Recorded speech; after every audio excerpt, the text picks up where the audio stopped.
Team ইন্ডিয়ার পুরো নজর টাইগার পেসার নাহিদ রানাকে ঘিরে। পাকিস্তানের বিপক্ষে গতির ঝড় তোলা এই পেসারকে সামলাতে নেট সেশনে পাঞ্জাব থেকে আনা হয় 6 ফুট 4.5 ইঞ্চির পেসার গুন্নুর ব্রারকে। মূলত নাহিদ রানার হাই আর্ম অ্যাকশনে তীব্র গতিতে বোলিং ভাবাচ্ছে টিম ইন্ডিয়াকে।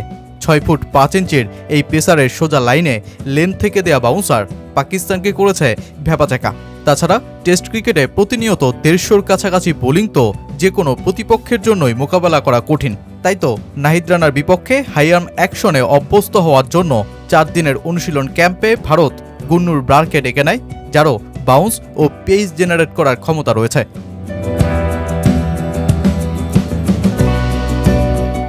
টিম ইন্ডিয়ার হেড কোচ গৌতম গম্ভীরের এটাই প্রথম টেস্ট অ্যাসাইনমেন্ট। একটা বিষয় স্পষ্ট যে গম্ভীরের কৌশল হবে অনেকটাই আক্রমণাত্মক ক্রিকেট। সাবেক প্রোটিয়া পেসার ও বর্তমান ভারতীয় বোলিং কোচ মর্নি মর্কেলের জন্য বুমরা সিরাজদের নিয়ে এটাই প্রথম লড়াই।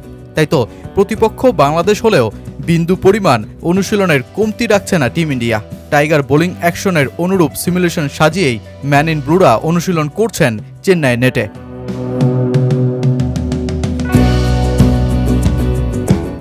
ভারতীয় কন্ডিশনে সবচেয়ে বড় চ্যালেঞ্জটা পার করতে হবে টাইগার ব্যাটারদের, বিশেষ করে প্রতিপক্ষ যেখানে সময়ের সেরা বৈচিত্র্যময় বোলিং অ্যাটাকের দল।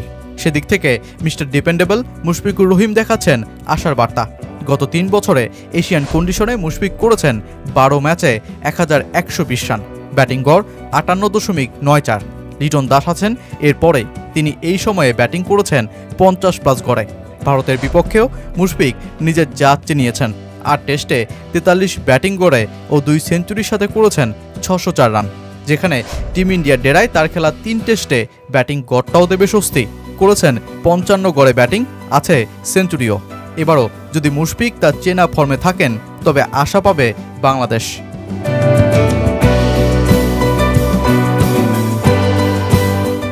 এখনও টেস্ট শুরু হতে 4 দিন বাকি। এরই মধ্যে 2 দলের হিসেব নিকেশ নিয়ে হচ্ছে আলোচনা, কথা বলছেন সাবেকরা। যেই সিরিজে ভারতকেই সবাই এগিয়ে রাখলেও সমীহ করছেন বাংলাদেশকেও। ভারতের সাবেক ক্রিকেটার অজয় জাদেজার মুখেও শোনা গেল এমন কিছুই। জয়ের পর যে দলই যেখানেই খেলতে যাক তাদের মধ্যে জেতার একটা আত্মবিশ্বাস থাকে, কিন্তু এই মুহূর্তে পাকিস্তান ক্রিকেট দল ও ভারতীয় ক্রিকেট দলের মধ্যে অনেক পার্থক্য। পাকিস্তানের চেয়ে ভারত অনেক এগিয়ে, তবে বাংলাদেশের দৃষ্টিকোণ থেকে দেখলে তারা বিশ্বাস করবে যেহেতু তারা পাকিস্তানকে হারিয়েছে, ভারতকেও কেন পারবে না। কিন্তু আমরা অনেক ভালো দল, তারাও ভালো। বাংলাদেশ স্পিন ভালো খেলে, কন্ডিশনও মানানসই।